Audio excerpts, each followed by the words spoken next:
Hello students, welcome to Krishna technical Pathshala. आज students हम लोग इससे पहले हम लोग एक पार्ट लेकर के आए थे जिसमें एसबीटी पॉलिटेक्निक एग्ज़ाम जो कराता है फोर्थ सेमेस्टर में सॉइल मैकेनिक्स का जो सब्जेक्ट्स है उसका हम लोगों ने 2018 का 2018 का सॉइल मैकेनिक्स का प्रीवियस ईयर्स पेपर्स देखा था। ओके, तो उस पेपर में हम लोगों ने 10 क्वेश्चंस को सॉल्व किया था 1 to 12 और 2 उस क्वेश्चंस में न्यूमेरिकल क्वेश्चंस थे, तो उनको भी हमने समझने की यहाँ पे कोशिश की थी। और आज जो स्टूडेंट्स आज हम लोग देख रहे हैं क्वेश्चन नंबर 11 से, ठीक है ना। क्वेश्चन नंबर आज हम लोग 11 से देख रहे हैं क्वेश्चन नंबर 20 तक 1 बाय 1 सारे क्वेश्चंस को सॉल्व करेंगे और डिटेल्ड में तैयार करेंगे, ठीक है ना। अगर वही क्वेश्चन आपका 3 मार्क्स का जो भी है, मतलब 4 मार्क्स का है या फिर 6 मार्क्स का क्वेश्चन बन करके आता है, तो आप उसका आंसर किस तरीके से देते हैं, ठीक है ना, उसका भी आप आंसर बहुत अच्छे से दे सकते हैं। इतना हमारे को क्या हो जाना चाहिए, नॉलेज हो जाना चाहिए पर्टिकुलर टॉपिक से। ओके, देखते हैं हम लोग। तो यहाँ पे हमारे को क्वेश्चन दे रखा, फर्स्ट क्वेश्चन है हमारे पास, if the permeability of a soil, ठीक है ना। क्वेश्चन में हमारे को क्या दिया है, एक एक पॉइंट को हमने ध्यान से समझना है। If the permeability of a soil is this, ठीक है, 0.8 mm पर second, the type of soil is. तो स्टूडेंट्स यहाँ पे हमारे पास 3 क्वेश्चंस बनते हैं। एक क्वेश्चन जो उन्होंने पूछा हुआ है, दूसरा क्वेश्चन बनता है कि आप परमेबिलिटी से क्या समझते हैं। परमेबिलिटी इंडेक्स प्रॉपर्टी है या फिर इंजीनियरिंग प्रॉपर्टी ऑफ सॉइल है। नेक्स्ट हमारे पास आता है what is the unit of the permeability, ठीक है। तो यहाँ पे हम लोग कहना चाहते हैं वाटर को क्या करने के लिए, पास होने की जो एबिलिटी है। कोई भी हमारे पास क्या सॉइल सैंपल है, उस सॉइल सैंपल में से वाटर कितना, जो सॉइल सैंपल है उसके अंदर क्या है, वॉइड्स हैं, यस और नो। कोई भी जब हम लोग क्या देखते हैं, सॉइल सैंपल देखते हैं, तो सॉइल सैंपल में क्या होते हैं, सॉलिड्स और वॉइड्स होते हैं। जो वॉइड्स में क्या होगा, वाटर होगा या फिर क्या होगा, एयर होगा। तो यहाँ पे है कि उन वॉइड से, जो सॉलिड पार्टिकल के बिटवीन जो वॉइड्स हैं, उन वॉइड से कितना वाटर पास करने की एबिलिटी को ही हम लोग क्या बोलते हैं, परमेबिलिटी बोलते हैं। सिंपल सा ये हमारे पास है। अब जिसके पास जितना ज़्यादा वॉइड्स होगा, यस और नो, मतलब जिस सॉइल के पास जितना बड़ा वॉइड्स होगा, ठीक है ना, जितना बड़ा वॉइड्स होगा वो वाटर उसमें से क्या करेगा, उतना ही जल्दी क्या करेगा, पास करेगा। तो कहने का मतलब क्या हुआ, जैसे जैसे आप देखेंगे कोर्स ग्रेन सॉइल का जो वॉइड्स का साइज होता है वो फाइन ग्रेन सॉइल के कंपैरिजन में क्या होता है, ज़्यादा होता है, मीन्स बड़ा होता है। अगर आप टोटल वॉइड्स की बात करेंगे ना, कि टोटल वॉइड्स किस सॉइल का ज़्यादा होता है, तो ऑब्वियसली टोटल वॉइड्स आपको फाइन ग्रेन सॉइल में ज़्यादा मिलेंगे compare to coarse grain soil. But जब आप साइज़ की बात करेंगे, साइज ऑफ वॉइड्स की बात करेंगे, तो वो कोर्स ग्रेन सॉइल का जो साइज होगा वॉइड्स का वो ज़्यादा होगा। मीन्स वाटर के पास होने की एबिलिटी कहाँ से ज़्यादा होगी, कोर्स ग्रेन सॉइल से होगी। अब कोर्स ग्रेन सॉइल को मैंने लास्ट उसमें बताया था थोड़ा सा, कि कोर्स ग्रेन सॉइल में जनरली हम लोग 2 सॉइल्स को स्टडी करते हैं। First one is the sand and second one is the gravel. But जब हमारे पास क्या होता है, फाइन ग्रेन सॉइल में हम लोग जो स्टडी करते हैं उसमें हम लोग किस किस को स्टडी करते हैं स्टूडेंट्स, एक तो है हमारे पास सिल्ट और दूसरा हमारे पास क्या है, क्ले। यस और नो, देखते हैं। तो परमेबिलिटी क्लियर हो गया। आप सभी को पता है एज पर डार्सी लॉ, तो एक एग्जाम में क्वेश्चन भी पूछा गया है जो 2019 या 20 में है कि परमेबिलिटी किस प्रिंसिपल को फॉलो करता है। तो एज पर डार्सी लॉ, ध्यान से देखते जाइए, ठीक है ना। एज पर डार्सी लॉ, ओके, एज पर डार्सी लॉ हम लोग क्या बोलते हैं कि discharge velocity, okay, discharge velocity directly proportion to I, I is the hydraulic gradient. अब आपको पता होना चाहिए कि जो ये वेलोसिटी है इसे और किस नाम से जानते हैं हम लोग, ठीक है ना। This velocity is known as discharge velocity या फिर superficial velocity, okay, superficial velocity, okay, या फिर क्या कहेंगे, डिस्चार्ज वेलोसिटी या डार्सियन वेलोसिटी, ठीक है ना। क्या कहेंगे, डार्सियन वेलोसिटी, डिस्चार्ज वेलोसिटी या superficial velocity is directly proportion to I, I is the hydraulic gradient, it is the ratio of delta H by L.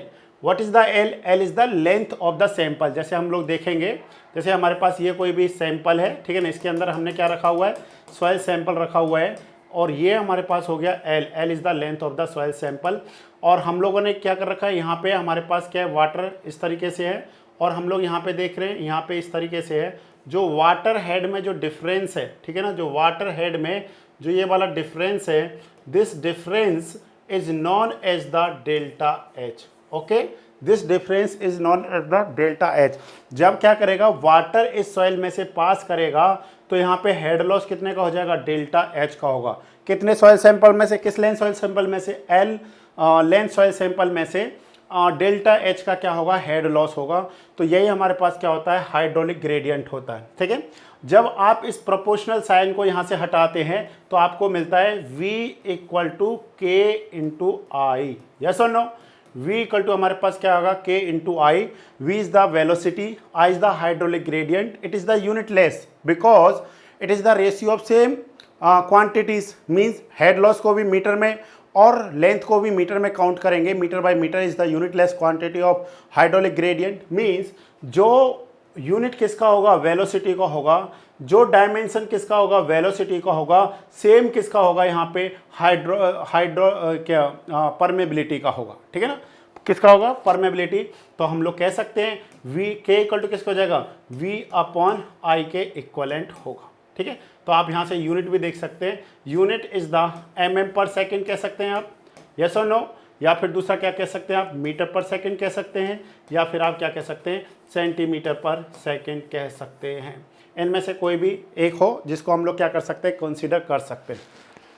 अब हमारे पास है, अब उन्होंने ये नहीं पूछा है कि किसकी परमेबिलिटी ज़्यादा होगी। अगर ये पूछा जाता कि सबसे ज़्यादा परमेबिलिटी कौन शो करेगा, तो उस केस में ग्रेवल क्या होगा, आंसर होगा। अगर वो पूछता है कि मिनिमम परमेबिलिटी, ठीक है, जिसको हम लोग क्या बोलते हैं, इम्परवियस मटेरियल, तो वो कौन सा होता, हमारे पास क्ले होता। मिनिमम परमेबिलिटी, ये हमारे पास क्या है स्टूडेंट्स, इसका है मिनिमम। ओके, मिनिमम परमेबिलिटी किसका, हमारे पास क्ले का है, और मैक्सिमम परमेबिलिटी किसका है, ग्रेवल का है। अब कितना है, क्वेश्चन यहाँ पे आ गया नेक्स्ट कि अब कितना है, मैक्सिमम तो है पर है कितना। तो इसके लिए हमारे पास स्टूडेंट्स एक टेबल है। ठीक है, अब डिफरेंट बुक्स में डिफरेंट टेबल्स दे रखी हैं, तो मैं आपको बता देता हूँ, ये टेबल मैंने NPTEL से लिया हुआ है। ठीक है ना, NPTEL, तो ये वैलिड है। ठीक है, आप इसके बेसिस पर अपना आंसर दे सकते हैं। तो यहाँ पे हमारे पास क्या दे रखा है, ये हमारे को टाइप्स ऑफ सॉइल दे रखा है, यहाँ पे हमारे को K दे रखा है, K इन सेंटीमीटर पर सेकेंड। किस में दे रखा है, हमारे को सेंटीमीटर पर सेकेंड में दे रखा है। तो अब आप बताइए हमारे को क्या दे रखा है, हमारे को पूछा है 0.8 mm पर सेकेंड, बोले किस सॉइल का परमेबिलिटी होगा। तो अब आप देख लीजिए यहाँ पे, कोर्स सैंड, मीडियम सैंड, मतलब ये केस में सेंटीमीटर में है, तो आप इनको 10 से मल्टीप्लाई करते चलिए। ठीक है, ये कितना हो जाएगा हमारे पास, 10 की पावर 0 इक्वल टू 1 को अगर mm में देखेंगे तो ये हो जाएगा 10 mm। यस और नो, ये हमारे पास क्या है, 10 की power 0 centimetre means 1 centimetre to 1/10 centimetre. तो 10 से मल्टीप्लाई कर दीजिए तो ये हो जाएगा हमारे पास 10 mm टू 1 mm के बीच में होगा, और ये हमारे पास आ जाएगा 1 mm टू 0.1 mm। तो 1 से 0 पॉइंट के केस में आंसर हमारे पास क्या आएगा, सेंट। तो आंसर क्या है हमारे पास स्टूडेंट्स, आंसर है हमारे पास सेंट। क्या सेंट ऑप्शन में दे रखा है, यस। अब उन्होंने यहाँ पे मीडियम से या फाइन या फिर कोर्स नहीं दिया है, तो हमारे पास करेक्ट आंसर हो जाएगा cent. Cent is the correct answer. ठीक है, ये हमारे पास था परमेबिलिटी का। ओके, नेक्स्ट इसी से रिलेटेड हमारे पास एक और पॉइंट है स्टूडेंट्स, आपके एग्जाम में पूछा जा सकता है, वो हमारे पास क्या है, permeability is depends on the. ठीक है, permeability is depends on the, तो किस पे डिपेंड करेगा students, it is depend on the average size of the pores. जो वॉइड्स है हमारे पास उसके एवरेज साइज पे डिपेंड करेगा। Disturbance of the particles, sorry distribution of the particle size, किस किस डिस्ट्रीब्यूशन का, अगर कोर्स ग्रेन पार्टिकल है या फाइन ग्रेन पार्टिकल है या फिर वेल ग्रेडेड सॉइल है। वेल ग्रेडेड सॉइल का मतलब होता है कि ऐसा सॉइल जिसमें ऑल टाइप्स के सॉइल के पार्टिकल्स क्या हो, प्रेजेंट हो, उसे हम लोग क्या बोलते हैं, वेल ग्रेडेड सॉइल बोलते हैं। तो ये उस चीज़ पे क्या करेगा, डिपेंड करेगा, पार्टिकल शेप पे डिपेंड करेगा कि वो एंगुलर है, राउंडेड है, सब राउंडेड है, फ्लैकी है, इलोंगनेटेड है, किस टाइप का पार्टिकल है, इस चीज़ पे भी क्या करेगी, परमेबिलिटी डिपेंड करेगी। And last one is the soil structure, कि सॉइल स्ट्रक्चर हमारे पास किस तरीके का, डिस्पर्स है या फ्लोकुलेटेड है, किस टाइप का स्ट्रक्चर है, इस चीज़ पे क्या करता है, डिपेंड करता है। ये हम लोग कहाँ पे देखते हैं, जस्ट हमारे पास सॉइल स्ट्रक्चर, जब आप कंपैक्शन वाला चैप्टर पढ़ते हैं तो आपने देखा होगा ड्राई ऑफ ऑप्टिमम और वेट ऑफ ऑप्टिमम। तो वहाँ पे एक तरफ क्या होता है, हमारे पास जो स्ट्रक्चर्स है, फ्लैकुलेटेड स्ट्रक्चर्स और डिस्पर्स स्ट्रक्चर्स जो होते हैं, तो वहाँ पे परमेबिलिटी उनके स्ट्रक्चर्स के बेसिस पे भी होता है। ओके, तो दीज आर द पैरामीटर्स या फिर फैक्टर्स जिन पे परमेबिलिटी डिपेंड करता था। तो आई थिंक आपको परमेबिलिटी से रिलेटेड कुछ पॉइंट्स यहाँ पे मिले होंगे। इससे पहले वाले वीडियो में मैंने आपको परमेबिलिटी फाइंड करना बताया था कि कांस्टेंट हेड मेथड से किस तरीके से परमेबिलिटी फाइंड की जाती है। तो एक बार आप उस वीडियो को देखिए तो वहाँ से आपको क्लियर हो जाएगा। एक मेथड और आपको क्लियर होना चाहिए स्टूडेंट्स, फॉलिंग हेड मेथड की हेल्प से भी हम लोग क्या करते हैं, परमेबिलिटी फाइंड करते हैं, और फॉलिंग हेड मेथड की हेल्प से हम लोग फाइन ग्रेन सॉइल को याद रखते हैं, वो क्या परमेबिलिटी फाइंड करते हैं। तो आप याद रख सकते हैं C4 कांस्टेंट, ओके, कांस्टेंट और C4 कोर्स, और F4 फॉलिंग और F4 फाइन। तो काफ़ी बार हमारे जेई में भी इस क्वेश्चन को पूछा जाता है, ठीक है ना। तो कि फाइन ग्रेन सॉइल जो है, कोर्स ग्रेन सॉइल की फॉलिंग हेड मेथड का जो हम लोग यूज़ करते हैं, फॉलिंग का ही है वेरिएबल हेड मेथड, तो इसका यूज हम लोग जनरली फाइन ग्रेन सॉइल में करते हैं। किसके केस में, क्ले एंड सिल्ट के केस में जनरली करते हैं, ठीक है ना। क्ले एंड सिल्ट के रिस्पेक्ट में हम लोग करते हैं, सॉरी एल है ये, LT सिल्ट। तो ये हमारे को याद रखना है। C4 constant S constant method में हम लोगों ने बताया था, वहाँ पे भी डार्सी लॉ को थोड़ा सा हमने एक्सप्लेन किया था। आई थिंक ये क्वेश्चन आपको अच्छे से क्लियर हो गया होगा स्टूडेंट्स। अब हम लोग देखते हैं नेक्स्ट क्वेश्चन। क्वेश्चन नंबर 12 का आंसर देखिए, coefficient of consolidation of a soil is affected by. Coefficient of consolidation, first यहाँ पे क्वेश्चन क्या बनता है students, it is denoted by. तो coefficient of consolidation it is denoted by CV, yes और no, it is denoted by CV। अब ये किस चीज़ पे डिपेंड करता है, तो हमारे को एक फॉर्मूला पता है, K इक्वल टू जो परमेबिलिटी होता है, परमेबिलिटी किसके इक्वल होता है स्टूडेंट, CV MB और गामा W के इक्वलेंट होता है। ओके, एक ये फॉर्मूला होता है, हम लोग पढ़ते हैं, परमेबिलिटी में भी पढ़ते हैं। This one is the indirect method में आता है हमारे पास ये CV MB into gamma W। तो इसके हेल्प से भी हम लोग क्या करते हैं, परमेबिलिटी को फाइंड करते हैं। What is the CV? CV is the coefficient of consolidation, MB is the coefficient of volume change, okay, coefficient of volume change, and gamma W is the unit weight of water, ठीक है ना, unit weight, okay, unit weight of water. तो ये आपको clear हो गया यहाँ पे। तो अब हम लोग देखना चाह रहे हैं स्टूडेंट्स, यहाँ पे क्या है कि जो CV है, CV हमारे पास क्या हो जाएगा, K upon MB into gamma W, yes और नो। तो जो हमारे पास क्या है, ये हमने याद रखना है, CV इक्वल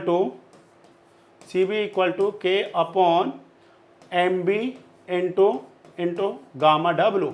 इस चीज़ पे क्या करता है, डिपेंड करता है। Coefficient of consolidation of a soil is affected bye compressibility and permeability both, ठीक है ना। इसका आंसर क्या आएगा, ये दोनों से क्या होता है, से अफेक्टेड होता है, ठीक है। तो इससे रिलेटेड कुछ पॉइंट्स को हम लोग समझना चाहते हैं कि determination of coefficient of consolidation, okay states, कि किस तरीके से हम लोग कोफिशिएंट ऑफ कंसोलिडेशन का डिटर्मिनेशन करते हैं।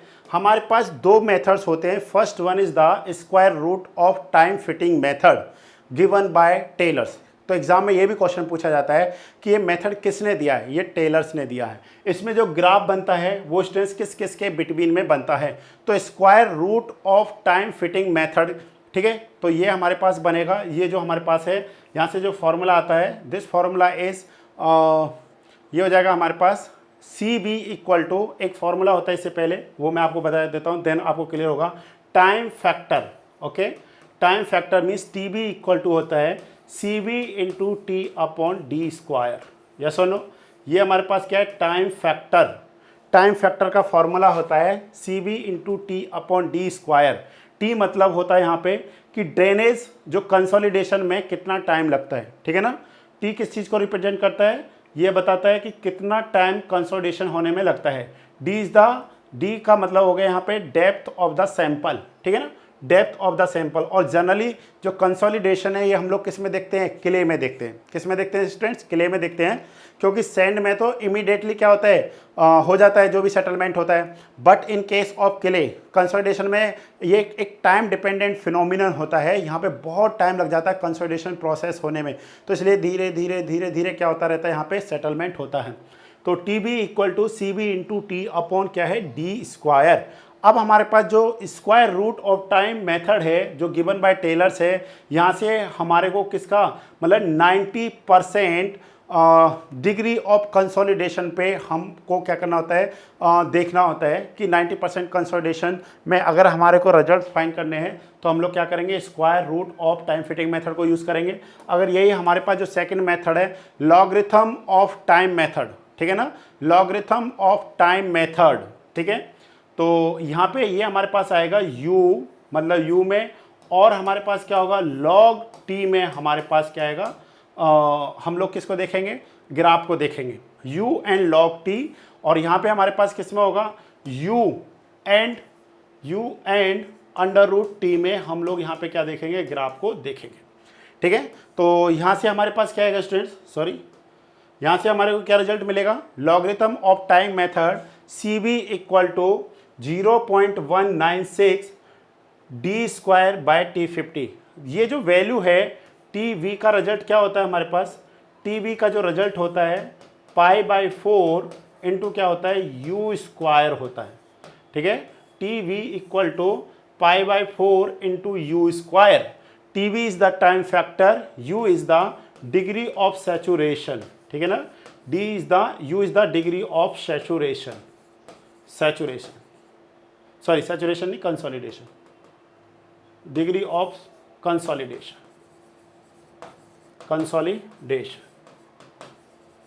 Okay, please remember. पर ये जो फॉर्मूला है ये तब तक वैलिड है u less than equal to 60%।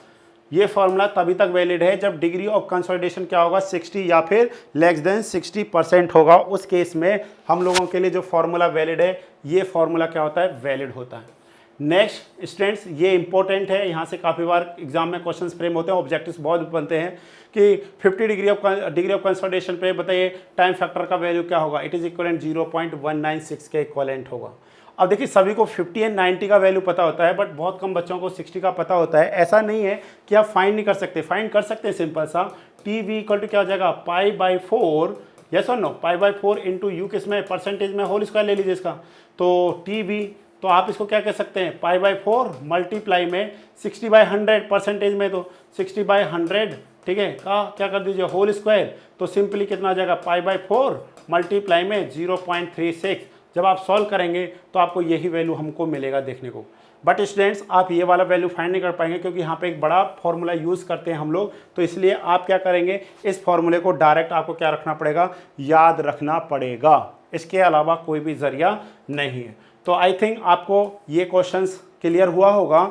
हमारे पास जो degree determination of consolidation, coefficient of consolidation, उसके 2 मेथड्स हैं, square root of time fitting method, इससे हमारे को 90 डिग्री ऑफ कंसोलिडेशन पे हमको सीबी का वैल्यू पता चलता है, और इसमें हम लोगों को 50% डिग्री ऑफ कंसोलिडेशन पे सीबी का वैल्यू मिलता है, ठीक है। तो ये हमारे पास क्या थे, टॉपिक थे। तो इसका सिंपल सा मतलब क्या हो गया हमारे पास कि coefficient of consolidation of soil is affected by both permeability and compressibility, ठीक है ना, permeability and compressibility both are affected.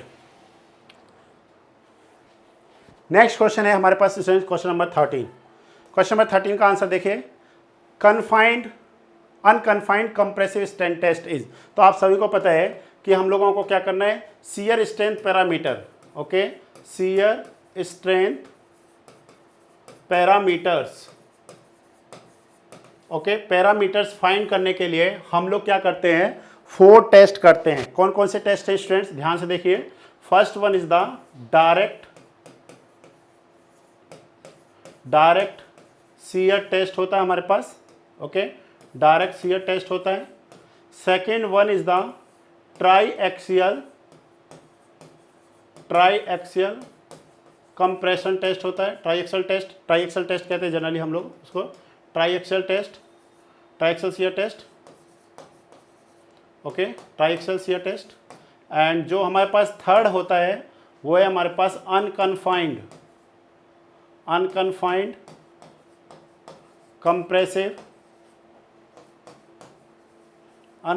Compressive strength test होता है, okay. And fourth one is the vane shear test होता है, vane shear test, okay, vane shear test. ये ऐसा test है जिसमें आपको लैब एंड फील्ड बोथ होता है, लैब एंड फील्ड टेस्ट होता है, ठीक है ना, लैब एंड फील्ड टेस्ट होता है। और ये किसके लिए किया जाता है? सॉफ्ट, ठीक है, क्ले में इसको हम लोग करते हैं। अगर एग्जाम में कभी पूछा जाए कि सेंसिटिविटी अगर आपको फाइंड करना है तो आप कौन से टेस्ट की हेल्प से करेंगे, तो वेन शियर टेस्ट की हेल्प से हम लोग क्या करते हैं, सेंसिटिविटी फाइंड करते हैं, ठीक है। इवन हम लोग अनकन्फाइंड कंप्रेसिव टेस्ट की हेल्प से भी क्या करते हैं, सेंसिटिविटी फाइंड करते हैं। आप याद करिए सेंसिटिविटी क्या होता है, sensitivity it is the ratio of the unconfined compressive strength of undisturbed sample to the unconfined compressive strength of remoulded sample जो हमारे पास होता है, ऐसा नो। तो उस रिस्पेक्ट में हम लोग देखते हैं हमेशा तो सेंसिटिविटी, तो यहाँ पे अनकन्फाइंड कंप्रेसिव स्ट्रेंथ में हम लोग किसकी वैल्यू फाइंड करेंगे, CU की वैल्यू फाइंड करेंगे। तो दीज आर द 4 टेस्ट जिसकी हेल्प से हम लोग शेयर स्ट्रेंथ पैरामीटर, कौन कौन से parameter strength C and phi का वैल्यू फाइंड करते हैं। अब आपके मन में आ रहा होगा कि सर ये क्यों फाइंड करते हैं, क्योंकि आप सभी को पता है कि जो शियर स्ट्रेंथ का फॉर्मूला होता है वो हमारे पास क्या है, बोलिए, what is the shear strength, okay. Shear strength जो होता है हमारे पास, shear strength of the soil sample, it is denoted by S equal to C dash plus sigma bar 10 phi dash, yes और नो। ये हम लोग फार्मूला जनरली क्या करते हैं, यूज करते हैं। This formula is given by doctor Terzaghi, yes और no, this formula is given by doctor Terzaghi. इससे पहले एक और फॉर्मूला था जो कूलम्स ने दिया था, वहाँ पे क्या था, S equal to C plus sigma 10 phi, ठीक है ना। एक फॉर्मूला ये भी है C प्लस सिग्मा 10 फाई। अब देखिए यहाँ पे जो सिग्मा है, sigma it is the total stress and sigma bar is the effective stress, मतलब this formula is applicable for all type of soil, yes और no, but this formula is only for, इसको हम लोग किसके लिए use नहीं कर सकते थे, समझ सॉइल के लिए यूज नहीं कर सकते थे, तो इसी का ही मॉडिफिकेशन फॉर्म है ये वाला, ठीक है। This is given by doctor Terzaghi. तो शियर स्ट्रेंथ फाइंड करने के लिए अगर आपको किसी भी सॉइल का शियर स्ट्रेंथ फाइंड करना है तो आपको 2 नोटेशंस पता होना चाहिए, first one is the C dash, second one is the phi dash, yes और no, C dash and phi dash. अगर आपसे पूछा जाए कि कोहेजन लेस सॉइल में C का वैल्यू क्या होता है, cohesionless soil, okay, cohesionless soil, cohesionless soil का एग्जांपल क्या होगा स्टूडेंट्स, इसका मतलब है C equal to 0, cohesionless means C equal to 0। इसका बेस्ट एग्जांपल हमारे पास क्या है student, sand, sand is the cohesion less soil, sand is the non plastic soil, yes और नो। अगर आपसे पूछा जाए cohesive soil, cohesive, okay, cohesive soil के बारे में अगर हमको पता करना है तो ये हमारे पास क्या होगा students, clay, clay is the pure cohesive soil. इसका मतलब क्या होता है, फाई इक्वल टू 0। यही रीजन होता है कि जो क्विक सैंड कंडीशन होता है वो कभी भी किस में नहीं होता है, क्ले में नहीं होता है, बिकॉज क्ले के पास शियर स्ट्रेंथ रहती ही रहती है, यस और नो। क्योंकि जब आप इफेक्टिव स्ट्रेस देखते हैं, सॉरी क्विक सैंड कंडीशन देखते हैं, in case of quick sand condition effective stress is becomes to 0। वहाँ पे इफेक्टिव स्ट्रेस क्या हो जाता है, 0 के इक्वलेंट होता है, 0 multiply anything equal to 0, 0 plus something equal to something. यही रीजन होता है कि क्ले का कभी भी शियर स्ट्रेंथ 0 नहीं होता है और क्विक सैंड कंडीशन कभी भी क्ले में डेवलप नहीं होती है। आई थिंक आपको ये पॉइंट क्लियर हुआ होगा, ओके। अब हम लोग आते हैं अपने क्वेश्चन पे, ठीक है ना। तो ठीक है, ये हमारे पास टेस्ट थे। क्वेश्चन हमारे पास क्या कह रहा है, unconfined compressive strain test is. तो डियर स्टूडेंट्स, ये जो टेस्ट है हमारे पास, this test is the undrained test. कौन सा टेस्ट है ये हमारे पास अनड्रेन्ड टेस्ट है। नेक्स्ट हमारे पास this one is the quick test. Okay, quick test ये हमारे पास क्या होता है, देखिए ध्यान से समझने की कोशिश करिए। पहले हमारे को इन मेथड्स को समझना पड़ेगा जो हमारे पास टेस्ट है। First one is the direct shear test, second one is the triaxial shear test, unconfined compressive strain test, vane shear test. तो ये एक दूसरे का सबसे पहले जो टेस्ट परफॉर्म हुआ था वो था हमारे पास डायरेक्ट शियर टेस्ट। तो डायरेक्ट शियर टेस्ट में सबसे जो इसका सबसे बड़ा एडवांटेज क्या था कि इसका जो फेलियर प्लेन था वो प्री डिटरमाइंड था, ठीक है ना। इसका फेलियर प्लेन प्री डिटरमाइंड था कि जो इसमें जो फेलियर प्लेन बनेगा वो कैसा होगा, हॉरिजेंटल होगा। ये सुनो, ये पहले से ही प्री डिटरमाइंड था। दूसरा, ये हमारे पास यहाँ पे पोर वाटर प्रेशर को मेजरमेंट करने का कोई भी इसके अंदर सिस्टम नहीं था। तो इसी का जो एडवांस फॉर्म था वो हमारे पास था triaxial shear test. It is applicable for all type of soil. Okay, triaxial shear test is applicable for all type of test. और यहाँ पे पोर वाटर प्रेशर को मेजरमेंट करने का सिस्टम था। तो इसमें हमारे पास हमने दो स्ट्रेसेस को स्टडी करते हैं, एक सिग्मा 3 और एक हमारे पास कौन सा होता है, sigma 1। Sigma 3 is the minor principal stress, या फिर क्या बोलते हैं इसको, सेल प्रेशर बोलते हैं। And sigma 1 is the major principal stress. It is the summation of sigma 3 plus sigma D. Sigma D is the deviator stress, sigma 3 is the minor principal stress कहिए या फिर सेल प्रेशर कहिए। Then हम लोग क्या करते थे, sigma 1 का वैल्यू फाइंड करते थे, ठीक है ना। But in case of unconfined compressive strain test, it is the special form या special test of triaxial test, ठीक है। ये क्या होता है कि स्पेशल टेस्ट होता है ट्राइएक्सियल शियर टेस्ट का। और इस केस में क्या होता है स्टूडेंट्स, इस केस में सिग्मा 3 का जो वैल्यू होता है वो किसके इक्वल होता है, 0 के इक्वल होता है in case of unconfined compressive strain test में। ओके, इससे रिलेटेड कुछ पॉइंट्स हैं, हम लोग उनको देख लेते हैं जो आपको एग्जाम में थोड़ा बहुत हेल्प कर सकते हैं। तो ध्यान से देखिए, अनड्रेन टेस्ट का मतलब क्या हो गया, no expulsion of water, no change in volume, इसका मतलब होता है अनड्रेन टेस्ट। अब अनकन्फाइंड कंप्रेसिव स्ट्रेन टेस्ट में हम लोग क्या देख रहे हैं, special condition of triaxial test. Okay, special condition of triaxial test with no confining pressure. No confining pressure कहिए या फिर आप इसको क्या कहिए, सेल प्रेशर कहिए या फिर माइनर प्रिंसिपल स्ट्रेस कहिए, ठीक है। This test has quick loading test. Okay, और undrained test is work on the total stress analysis. Yes और नो। देखिए, टोटल स्ट्रेस आप लोगों ने पढ़ा होगा इफेक्टिव स्ट्रेस में, total stress it is equal to effective stress plus U bar, pore water pressure. अगर आप पोर वाटर प्रेशर का मेजरमेंट ही नहीं करेंगे तो जो भी वर्क होगा वो किस पे होगा स्ट्रेस, वो टोटल स्ट्रेस पर होगा। क्योंकि आपको इफेक्टिव स्ट्रेस अगर फाइंड करना है तो सिग्मा माइनस यू करना पड़ेगा। U is the pore water pressure. अगर आपके पास कोई ऐसा सिस्टम है जहाँ पे पोर वाटर प्रेशर डेवलप ही नहीं हो रहा है तो वहाँ पे पोर वाटर प्रेशर का वैल्यू क्या आ जाएगा, 0। मीन्स जो वहाँ पे एनालिसिस होगा वो टोटल स्ट्रेस के टर्म्स में होगा, ना कि इफेक्टिव स्ट्रेस के टर्म्स में होगा। आई थिंक ये पॉइंट अब आपको क्लियर हो गए होंगे। इन पॉइंट्स को आप क्या कर सकते हैं, नोट कर सकते हैं। नेक्स्ट है हमारे पास क्वेश्चन नंबर 14।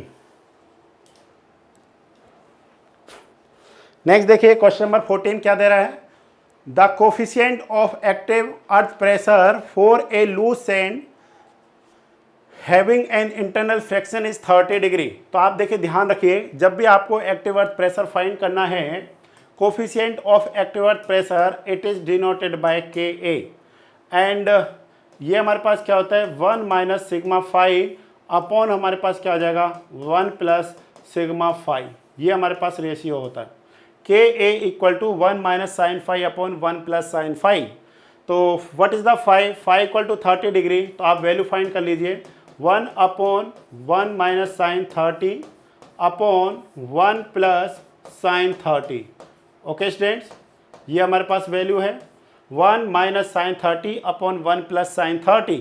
तो आप सभी को पता है what is the value of sign 30, it is equivalent 1/2।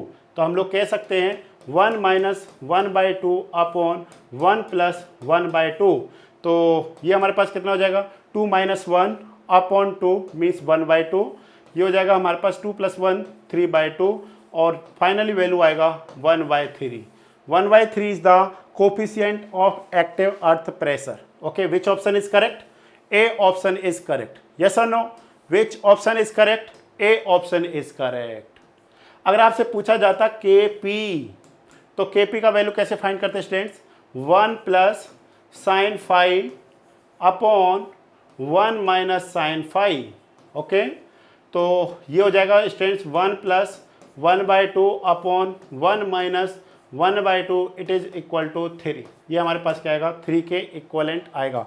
And next, what is the relationship in between two, इन दोनों के बिटवीन रिलेशन क्या है, के ए। स्टूडेंट्स रिलेशन बिटवीन के ए एंड के पी, तो आप यहाँ पे जब रिलेशन देखेंगे तो हम लोग कहेंगे सिंपल सा, के ए इंटू के पी इट इज इक्वलेंट 1। ये हमारे पास क्या होगा स्टूडेंट्स, एक रिलेशन होगा। ओके, अब आपको तीनों का रिजल्ट, दोनों का रिजल्ट पता चल गया कि अगर आपको के का वैल्यू फाइंड करना है तो हम लोग कैसे करेंगे, ठीक है ना। के ए, एक बार मैं लिख रहा हूँ यहाँ पे, ध्यान से इसको लिख लीजिए, ठीक है, या फिर मैं लिखता नहीं हूँ, मैं क्या करता हूँ, ठीक, मैं इसको यहाँ पे एक अच्छे से कर देता हूँ जिससे आपको अच्छा लगेगा। और सेट, सॉरी नहीं हो पाएगा, इसको लिखना ही पड़ेगा। K equal to 1 minus sine phi upon 1 plus sine phi. Okay, ये हो गया के ए। के पी हमारे पास क्या है students, K P equal to 1 plus sine phi upon हमारे पास क्या हो जाएगा, 1 माइनस साइन फाई। ये हो गया के पी। एंड रिलेशन बिटवीन, तो इन दोनों में रिलेशन जब आप देखेंगे तो रिलेशन इज द के ए मल्टीप्लाई के पी इट इज इक्वलेंट 1। एक होता है हमारे पास के नॉट, ये तो है पैसिव अर्थ प्रेशर में, ये हमारे पास एक्टिव अर्थ प्रेशर में, और ये हमारे पास क्या है, सॉइल एट रेस्ट, ठीक है, नो मूवमेंट। क्या होगा, no movement, no movement of soil. Okay, of soil या सॉइल एट रेस्ट, दूसरा क्या बोल सकते हैं आप, सॉइल एट रेस्ट कंडीशन में है, तो उस केस में हमारे पास क्या होगा स्टूडेंट्स, के नॉट। तो के नॉट का वैल्यू हमारे पास क्या होता है, 1 माइनस साइन फाई, अगर हमारे को फाई की टर्म्स में पूछा है तो, ठीक है। एक हमारे पास रिजल्ट और होता है, K naught equal to mu upon 1 minus mu. Mu is the यहाँ पे क्या होता है स्टूडेंट्स, पॉइजन रेशियो के रिस्पेक्ट में होता है। बड़ा इंटरेस्टिंग टॉपिक है ये, जब आप इसको अच्छे से समझेंगे, आप इसको अच्छे से पढ़ेंगे, तो देखिए यहाँ पे सॉइल मैकेनिक्स का सबसे अच्छी जो बात है, ये क्या होता है, इंटरकनेक्टेड है। पहले चैप्टर से दूसरा चैप्टर, तीसरा चैप्टर, मतलब सॉइल में अगर आपने कोई भी एक चैप्टर छोड़ देंगे ना, जैसे कि आपने शियर स्ट्रेंथ वाला टॉपिक नहीं किया, तो आपको बहुत सारी चीज़ें समझ में नहीं आएंगी। अगर आपने इफेक्टिव स्ट्रेस आपको अच्छे से क्लियर नहीं है, किसी भी पॉइंट पर अगर आपको इफेक्टिव स्ट्रेस फाइंड करना नहीं आता है, तो आपको सबसे ज़्यादा प्रॉब्लम किस में आएगी, हर चैप्टर में आने वाली है, ठीक है ना, हर चैप्टर में। और इसमें तो आप बहुत सारे क्वेश्चंस को सॉल्व ही नहीं कर पाएंगे कि कैसे इफेक्टिव स्ट्रेस फाइंड करना हमारे को। कहीं पे भी आप बेयरिंग कैपेसिटी में जाएंगे, पाइल फाउंडेशन में जाएंगे, these are the basic, effective stress हुआ, या फिर हमारे पास इंडेक्स प्रॉपर्टीज ऑफ सॉइल्स हैं, classification of soil, these are the basic of the soil mechanics, ठीक है ना। तो ये सारे पॉइंट्स हमको बहुत अच्छे से क्लियर होने चाहिए। और इनमें भी तीनों स्टूडेंट्स, इन तीनों में भी रिलेशन होता है, के ए का वैल्यू सबसे कम होता है, देन के नॉट होता है, एंड फाइनली हमारे पास क्या होता है, के पी होता है। ये हमारे पास एक फाइनल रिलेशन है, आप याद रख सकते हैं। देखिए कैसे, this one is the 1 minus sine phi, 1 minus sine phi upon 1 plus sine phi means, एक तो हमारे पास वैल्यू ये है। अब इसमें भी अगर आप कुछ डिवाइड कर देंगे तो उसका वैल्यू उससे भी कम हो जाएगा। 1 प्लस साइन फाई का वैल्यू क्या होगा, सबसे ज़्यादा होगा। तो के ए और के नॉट के पी, तो इससे भी रिलेटेड हमारे एग्जाम में कोई भी क्वेश्चंस बन सकता है। तो इसके लिए हमको क्या रहना चाहिए, बिल्कुल रेडी रहना चाहिए। नेक्स्ट क्वेश्चन है स्टूडेंट्स, क्वेश्चन नंबर 15 2018 का जो पेपर है। तो देखिए ध्यान से, टोटल अर्थ प्रेशर। और जब आप जेई का पेपर देंगे ना, किसी भी स्टेट के जेई का पेपर जब आप देंगे, तो आपको इसी लेवल के क्वेश्चंस मिलते हैं वहाँ पे। इवन कुछ कुछ क्वेश्चंस तो यहाँ पे बहुत टफ भी हैं, जो जेई में पूछे भी नहीं गए, इस लेवल के भी हैं, ठीक है ना। कुछ क्वेश्चंस तो बहुत ज़्यादा अच्छे हैं। तो यही लेवल रहता है जेई का भी, बशर्ते वहाँ पे हमारे को सारे टॉपिक्स अच्छे से क्या होने चाहिए, क्लियर होने चाहिए। ओके स्टूडेंट्स, देखते हैं ध्यान से। Total lateral earth pressure is proportional to depth of the soil, square of the depth of the soil, angle of internal friction of soil, none of the above. Answer is the B option is correct, ठीक है। तो हम लोग देखना चाहते हैं कैसे।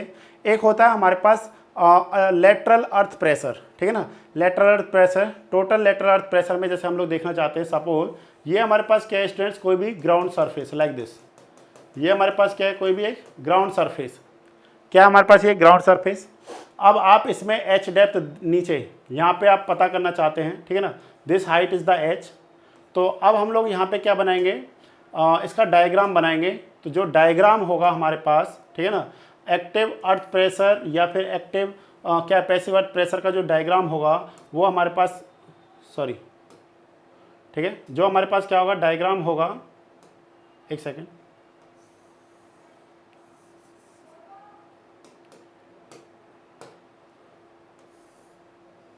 जब आप डायग्राम देखेंगे तो डायग्राम हमारे को कुछ इस तरीके का मिलेगा। अगर हम लोग देखना चाह रहे हैं किसके रिस्पेक्ट में, के ए मतलब एक्टिव अर्थ प्रेशर के रिस्पेक्ट में देखना चाहते हैं, तो ये जो वैल्यू होगी हमारे पास, ये वैल्यू होगा के ए गामा इंटू एच के इक्वलेंट होगा। क्या होगा, के ए इंटू गामा इंटू एच। के is the coefficient of active earth pressure, gamma is the unit weight of the sample and H is the height.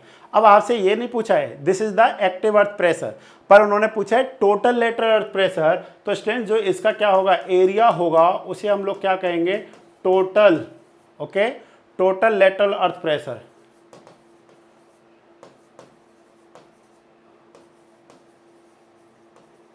Earth pressure तो क्या होगा हमारे पास, देखिए ध्यान से, इसका एरिया क्या हो जाएगा 1/2 मल्टीप्लाई में base K A gamma into H multiply this height is the H.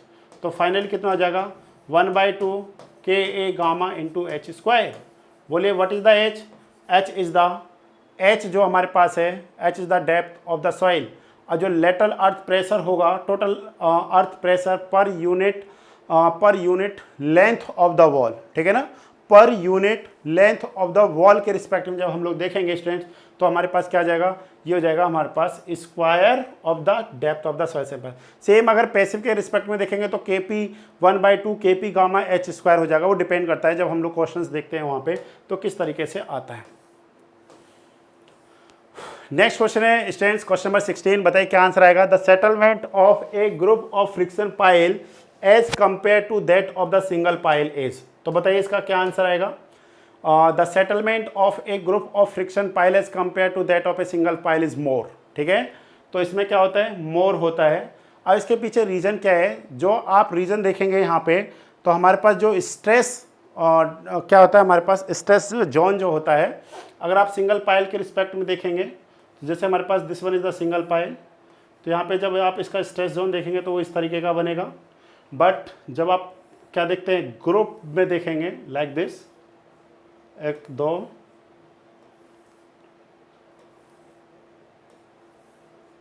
तो अगर इंडिविजुअल देखेंगे तो इस तरीके का होगा हमारे पास, ये ओवरलैप कर रहे होते हैं एक दूसरे को। तो ये तो हो गया इंडिविजुअल, पर इन तीनों का देखेंगे तो इस तरीके से हमारे पास आता है। This one is the stress zone, ठीक है ना। स्ट्रेस जोन डायग्राम जो होता है ये क्या होता है, ज़्यादा होता है कंपेयर टू दिस, इसीलिए इसमें जो सेटलमेंट होता है वो इसके कंपैरिजन में क्या होता है, ज़्यादा होता है, ठीक है। तो ये पॉइंट हमने क्या रखना है, याद रखना है। नेक्स्ट देख रहे हैं हम लोग क्वेश्चन नंबर 17, इसका आंसर क्या होगा। Mechanical stabilisation of a soil is done with the help of cement, lime, bitumen. सबसे पहले तो हमारे को ये पता होना चाहिए स्टूडेंट्स की स्टेबलाइजेशन से आप क्या समझते हैं। देखिए, जब भी आपको कोई भी स्ट्रक्चर बनाना है, या आपको कोई भी रोड कंस्ट्रक्शन करना है, या आपको कोई भी एयरक्राफ्ट बनाना, मतलब एयर रनवे बनाना है, आपको कोई भी कंस्ट्रक्शन करना है, तो फर्स्ट हम लोग क्या करते हैं, सॉइल टेस्टिंग करेंगे कि जो ऊपर से लोड आ रहा है वो सॉइल उस लोड को कैरी कर सकता है, बियर कर सकता है या नहीं कर सकता है। अगर नहीं कर सकता है तो आप क्या करेंगे। अब आप ऐसा तो नहीं है कि स्ट्रक्चर को किसी दूसरी जगह पे लेकर जाएंगे, क्योंकि हमारे पास ऐसी टेक्निक्स हैं कि हम उस सॉइल की बियरिंग कैपेसिटी को क्या कर सकते हैं, इंक्रीज कर सकते हैं, यस और नो। तो उसी के लिए हम लोग यहाँ पे क्या करते हैं, स्टेबलाइजेशन करते हैं, मीन्स एडिंग कर रहे होते हैं चीज़ों का। जैसे कि लाइम स्टेबलाइजेशन मीन्स सॉइल में आपने क्या कर दिया, लाइम मिला दिया और आपने उस सॉइल की प्रॉपर्टी को क्या कर दिया, इन्हेंस कर दिया। जैसे कि सीमेंट स्टेबलाइजेशन, नेक्स्ट है bitumen stabilization, mechanical stabilization, next हमारे पास क्या हो गया, electrical stabilization, chemical stabilization. These are the different types of stabilization. इन सब का मोटो क्या है कि enhance the properties of the soil. Simple सा ये मोटो है, इसके अलावा इनका कोई और रोल नहीं है। तो हम लोगों को देखना है students, mechanical stabilisation of the soil is done with the help of, क्या सीमेंट, लाइम, बिटुमिन हो सकता है क्या? नो, क्योंकि ये तो खुद अपने आप में एक स्टेप क्या है, स्टेबलाइजेशन है। Cement stabilisation is use for which type of soil, ऐसा एक क्वेश्चन बनता है। Same as well as lime stabilisation of, JE का बहुत फेवरेट क्वेश्चन है ये, ठीक है ना, ये बहुत फेवरेट क्वेश्चन है। Lime stabilisation is use for which type of soil, तो आंसर इज क्ले, यस और no. Bitumen stabilisation is use for which type of soil, ठीक है। जैसे अब लास्ट क्या रह गया, प्रॉपर ग्रेडिंग, तो इसका करेक्ट आंसर क्या है स्टूडेंट्स, प्रॉपर ग्रेडिंग की हेल्प से हम लोग क्या करते हैं, मैकेनिकल स्टेबलाइजेशन करते हैं। अब आप कहेंगे सर प्रॉपर ग्रेडिंग का मतलब क्या हुआ? प्रॉपर ग्रेडिंग का मतलब यहाँ पे स्टूडेंट्स क्या होता है कि हम लोग सॉइल में फाइनर पार्टिकल्स को अडॉप्ट कर देते हैं कोर्सर पार्टिकल्स के बिटवीन, यस और नो। अगर आपके पास कोर्सर पार्टिकल्स है ओनली, तो देखिए उसमें क्या होगा, उसकी परमेबिलिटी ज़्यादा होगी, यस और नो।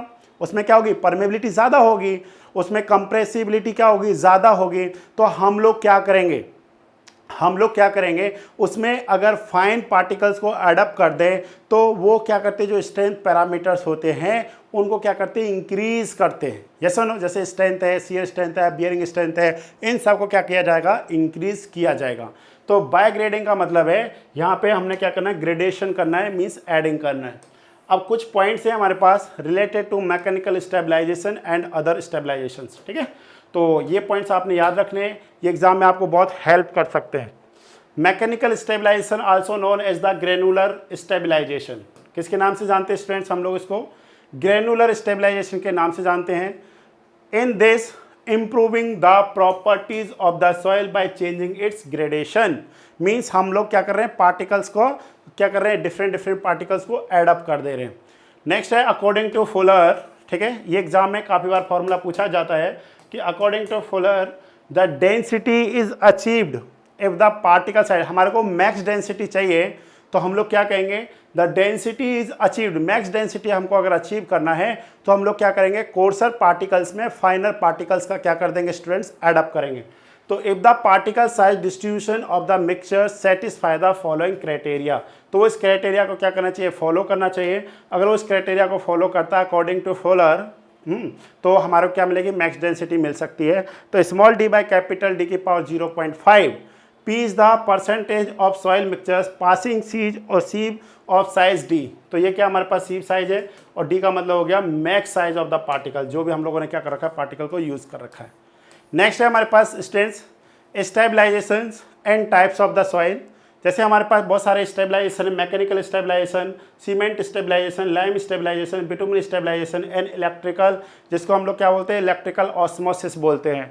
तो मैकेनिकल ये क्या है, ग्रेनुलर सॉइल के लिए है। Cement stabilisation use for sand, okay. Lime stabilisation use for clay and bitumen sand silt and clay and electrical osmosis only clay. अब आप बता सकते हैं वाई क्ले, क्योंकि यहाँ पे जो चार्ज होते हैं ना वो सिर्फ क्ले के पास होते हैं, बाकी जो भी हमारे पास सैंड, ग्रेवल, सिल्ट होते हैं इनके पास क्या नहीं होता, कोई भी चार्ज पार्टिकल्स नहीं होता, ठीक है। तो जब हम लोगों ने पढ़ा है, ठीक है ना, हम लोगों ने अपने थ्योरी लेक्चर्स में बहुत अच्छे से पढ़ाया हुआ है इसको, कि क्ले पार्टिकल के पास किस तरीके से नेगेटिव एंड पॉजिटिव साइज होते हैं, वो सॉरी चार्ज होते हैं। और दूसरा सबसे इंपॉर्टेंट पॉइंट क्या है कि क्ले का एग्जाम में ये भी पूछा जाता है क्ले का शेप कैसा होता है, तो फ्लैकी टाइप होता है, ठीक है ना। फ्लैकी टाइप क्या होता है, शेप होता है क्ले का। तो ये हमारे पास था। नेक्स्ट, हाँ, नेक्स्ट है students undisturbed samples are obtained by. अगर आपको अनडिस्टर्ब्ड सॉइल सैंपल चाहिए तो आपको किससे मिलेगा, direct excavation, thin wall sampler, thick wall sampler और एगर्स। तो स्टूडेंट्स आपका आंसर आएगा करेक्ट, थिन वॉल सैंपलर की हेल्प से हमको क्या मिलता है, अनडिस्टर्ब्ड सैंपल मिलता है। अनडिस्टर्ब्ड सैंपल का मतलब किससे है और डिस्टर्ब सैंपल का मतलब किससे है, हम लोग यहाँ पे जानने की क्या करते हैं, कोशिश करते हैं, ओके। ध्यान से देखते जाइए, ये छोटे छोटे नोट्स अगर आपको बन जाएंगे तो आपको बहुत हेल्प होगा एग्ज़ाम में, यस और नो। आपको एग्जाम में इससे क्या मिलेगी, बहुत ज़्यादा हेल्प मिलेगी स्टूडेंट्स।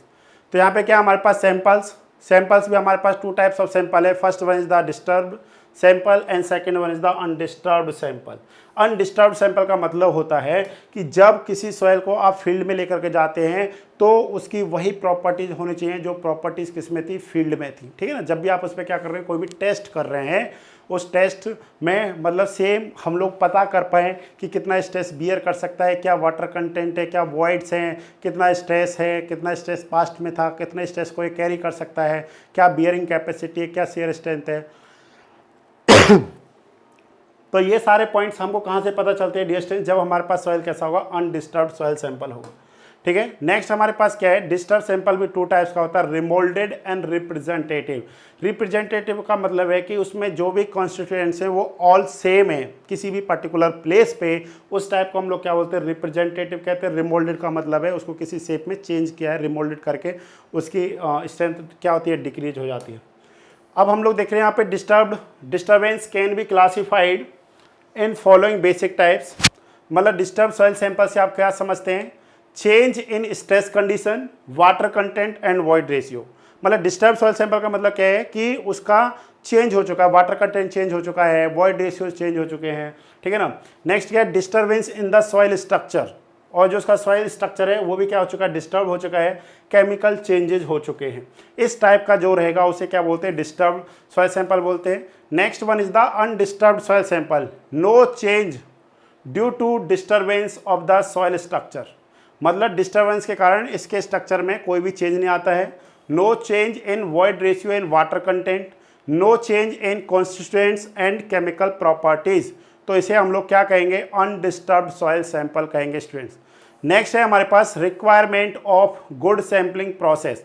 अगर आपको कोई भी गुड सैम्पलिंग प्रोसेस चाहिए तो स्टूडेंट्स हमारे को यहाँ पे कुछ पॉइंट्सों को याद रखना है। पॉइंट्स हमारे पास क्या है, इनसाइड क्लियरेंस रेशियो CI, तो ये हमारे पास क्या होता है, D3 - D1 अपॉन हमारे पास क्या होगा स्टूडेंट्स, D1। ठीक है, मल्टीप्लाई क्या होगा, 100। नेक्स्ट हमारे इसमें मैं बता देता हूँ आपको, एक सेकेंड बस, कि D1 D3 D1 सब क्या होगा, to allow elastic expansion of soil thereby reducing friction between soil and wall of the tube। जो CI का वैल्यू है वो कहाँ से कहाँ तक लाई करता है, 0.5 to 3% के बीच में क्या करता है, लाई करता है। नेक्स्ट है हमारे पास for sand, silt and clay, CI का वैल्यू कितना होगा, 0.5%। For stiff and hard clay ये कितना होगा स्टूडेंट्स, 1.5% होगा। Next one is the area ratio. Area ratio it is the ratio of D2 का होल स्क्वायर माइनस D1 का whole square divide में D1 का whole square multiply 100।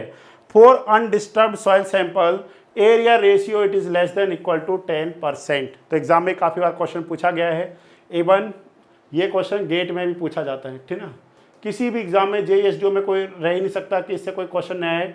Generally CI CO या AR से क्वेश्चन आता है। 2021 में इससे क्वेश्चन पूछा गया था 1 मार्क्स। सिंपल सा ये रेशियो पूछा गया कि ये रेशियो है, ये किसका फॉर्मूला है, तो D2 - D1 का होल स्क्वायर अपॉन D1 का होल स्क्वायर मल्टीप्लाई 100। ठीक है, तो ये हमारे पास हो जाएगा area ratio. And next one is the outside clearance, तो C0 equal to D2 - D4/D4 multiply 100। For good sampling C0 का वैल्यू कितना चाहिए, 0 से 2% होना चाहिए। अब हम लोग यहाँ पे देख रहे हैं स्टूडेंट्स कि इसमें जो हमारे पास ये है, इसके अंदर हम लोग देखते हैं कि C0 D1 D2 D3 D4 क्या है। ओके, एक second,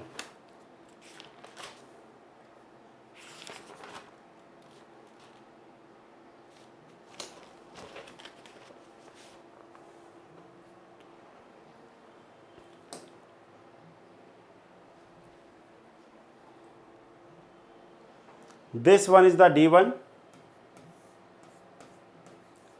this one is the D2, this one is the D3 and this one is the D4।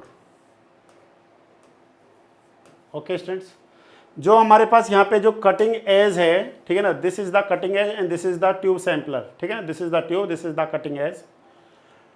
तो हम लोगों को यहाँ पे देखना है कि D2 जो हमारे पास ये theta is the cutting edge angle, जिसका वैल्यू कितना होना चाहिए, theta should be with in 20 degree. इसका वैल्यू किस में होना चाहिए, 20 डिग्री में होना चाहिए। D1 D2, ठीक है ना, इस तरीके से हो गया हमारे पास। D3 D4, ठीक है। ये हमारे पास क्या है, inner dia of cutting edge, outer dia of cutting edge, inner dia of sampling जो क्या है ट्यूब सैंपल, और D4 is the outer dia of sample tube, ठीक है। तो इस तरीके से हमारे को पता चल जाएगा D1 D2 D3 D4। जब हम लोग किसकी बात कर रहे हैं, ध्यान से देखिए यहाँ पे, जब हम लोग क्या कर रहे हैं, इनसाइड क्लियरेंस की बात करेंगे, तो इनसाइड मतलब कौन सी वैल्यूज इनसाइड में आ रही है, D3 और D1 are the inside values, outer में कौन सी है, D2 and D4 are the outer values, ठीक है ना। तो इसलिए आप याद रख सकते हैं कि जब भी इनसाइड क्लियरेंस में D1 D3 होगा और आउटर में कौन सा होगा, D2 D4 के रिस्पेक्ट में होगा। नेक्स्ट है स्टूडेंट्स, कुछ इंपॉर्टेंट पॉइंट्स है हमारे पास। एक पॉइंट और भी है कि मिनिमम इनसाइड डायमीटर कितना होता है, 75 mm होता है, ठीक है ना। Minimum inside diameter is equal to कितना, 75 mm for good undisturbed samples के लिए। नेक्स्ट है different types of the samplers. First one is the standard split spoon sampler जो होता है, ठीक है ना। सेकंड है हमारे पास open drive and piston sampler, third one is the piston type sampler, and fourth one is the preservation of the samples, ठीक है। तो स्टैंडर्ड स्प्लिट स्पून सैंपलर, इन सब से हमको क्या मिलता है, अनडिस्टर्ब सॉइल सैंपल ही लेने की कोशिश करते हैं। तो इसमें स्टूडेंट्स आपने याद रखना है कि जो इनसाइड स्प्लिट सैंपलर में इनसाइड एंड आउटसाइड डायमीटर है वो हमारे को पता होना चाहिए 34.9 mm एंड 50.8 mm होता है, ठीक है ना। अब जो सबसे बेस्ट क्वालिटी का आपको अनडिस्टर्ब सॉइल सैंपल चाहिए तो आपको किससे मिलता है स्टूडेंट्स, वो आपको मिलता है पिस्टन टाइप सैंपलर से। किसकी हेल्प से मिलता है, पिस्टन टाइप सैंपलर की हेल्प से good quality undisturbed samples are obtained, ठीक है। Good quality undisturbed samples are obtained from piston sampler which use, ठीक है ना, which use thin walled sampling tubes with a piston inside. तो answer आपको पता चल गया, किससे मिलेगा आपको, थिन वॉल्ड सैम्पलिंग ट्यूब की हेल्प से हमको क्या मिलता है, अनडिस्टर्ब्ड सॉइल सैंपल मिलता है। यस और नो, क्या आंसर आ गया स्टूडेंट्स हमारे पास, आंसर आ गया B option, undisturbed samples are obtained by thin wall samplers. और अगर आपको डिस्टर्ब चाहिए तो डिस्टर्ब किससे मिलेगा, थिक वॉल सैंपलर से डिस्टर्ब मिलता है, ठीक है। नेक्स्ट क्वेश्चन है हमारे पास, question number 19, a soil having particles of nearly the same size is known as the uniformly graded particles होता है, ठीक है ना। uniformly graded particles, well graded का मतलब क्या हुआ डियर स्टूडेंट्स, well graded का मतलब है कि इसमें all types of soil क्या होता है, प्रेजेंट होता है, ठीक है ना। क्या होता है हमारे पास, all types of soil present होता है। पुअरली ग्रेडेड में भी हमारे पास क्या होता है, इसमें मतलब जो रेंज ऑफ पार्टिकल्स है वो क्या होता है, कम होता है, ठीक है ना। नेक्स्ट है हमारे पास गैप ग्रेडेड का मतलब हो गया कि उस रेंज के पार्टिकल्स क्या नहीं है, अवेलेबल नहीं है। तो ये हमारे को कहाँ से मिलते हैं, ये हमारे को मिलता है पार्टिकल डिस्ट्रीब्यूशन कर्व की हेल्प से। किससे मिलता है ये, particle okay distribution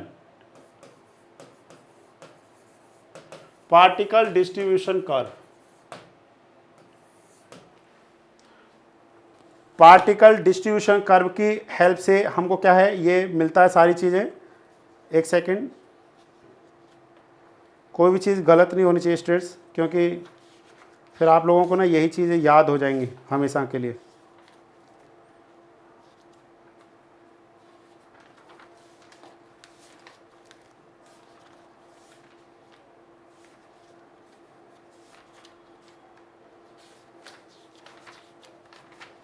yes, particle size distribution curve, particle size distribution curve की हेल्प से हमको क्या है, वैल्यूज़ मिलती हैं। पार्टिकल साइज डिस्ट्रीब्यूशन कर्व की हेल्प से वैल्यूज़ मिलती है। तो इसमें हमारे पास क्या होता है, यहाँ पे इस तरीके से होता है हमारे पास, ये हमारे पास क्या है, लॉगरिथम, ये लॉग स्केल पर होता है, ठीक है ना, लॉग स्केल पे होता है। ये हमारे पास क्या होता है, सिंपल होता है। तो आपको जब भी कोई वैल्यू फाइंड करना है, सीसी या D10 D30 किसी का भी वैल्यू फाइंड करना होता है, तो हम लोग पार्टिकल साइज डिस्ट्रीब्यूशन कर्व की हेल्प से ही पता करते हैं। जैसे अगर हमारे पास कोई भी कर्व इस तरीके का है, तो ये कर्व कौन सा है हमारे पास स्टूडेंट्स, ये वेल ग्रेडेड कर्व है। कौन सा है, वेल ग्रेडेड कर्व है। ये वेल ग्रेडेड को बताएगा। क्यों बता रहा है? क्योंकि इसमें देखिए ये हो गया ग्रेवल, ठीक है, ये हो गया सैंड, ये हो गया हमारे पास सिल्ट, ठीक है, और ये हमारे पास हो गया क्ले। तो मीन्स इसमें ऑल टाइप्स ऑफ सॉइल्स क्या हैं, प्रेजेंट है, इसलिए हम लोग इसको क्या कहेंगे, वेल ग्रेडेड कहेंगे, ठीक है ना। जैसे वेल ग्रेडेड, यूनिफॉर्मली ग्रेडेड या पुअरली ग्रेडेड, मीन्स इस तरीके का जो कर्व बने हुए हैं, this curve are represented by poorly graded और यूनिफॉर्मली ग्रेडेड। अगर हमारे पास कोई कर्व है लाइक दिस, ठीक है ना, इस तरीके का होकर के है, तो ये हमारे पास क्या है, गैप ग्रेडेड को रिप्रेजेंट कर रहा है। किसको रिप्रेजेंट कर रहा है? Gap graded. Gap graded means इस टाइप का जो पार्टिकल है वो यहाँ पे क्या नहीं है, प्रेजेंट नहीं है, ठीक है ना। तो यहाँ पे क्या होता है, परसेंटेज फाइनर, ठीक है ना, ये किस किस के बीच में, परसेंटेज फाइनर वर्सेस साइज के बिटवीन होता है, और ये लॉगरिथम लेते हैं, सेमी लॉग कर्व पे हम लोग इसको यूज़ करते हैं। अब स्टूडेंट्स आपसे कभी इंटरव्यू में या कभी भी आपसे क्वेश्चन पूछा जा सकता है कि ये सेमी लॉग कर्व पे क्यों स्टडी करते हैं। रीज़न सिंपल सा है, क्योंकि जो साइज रेंज है वो क्या है, बहुत ज़्यादा है, उसे हम लोग एक नॉर्मल पेपर पे नहीं ले सकते। तो ये परसेंटेज फाइनर ऑफ पार्टिकल्स, ठीक है, percentage finer versus size of the particles के between particle size distribution curve को बनाया जाता है। And last question, under reamed piles, ठीक है, ये हमारे पास क्या है, लास्ट क्वेश्चन है।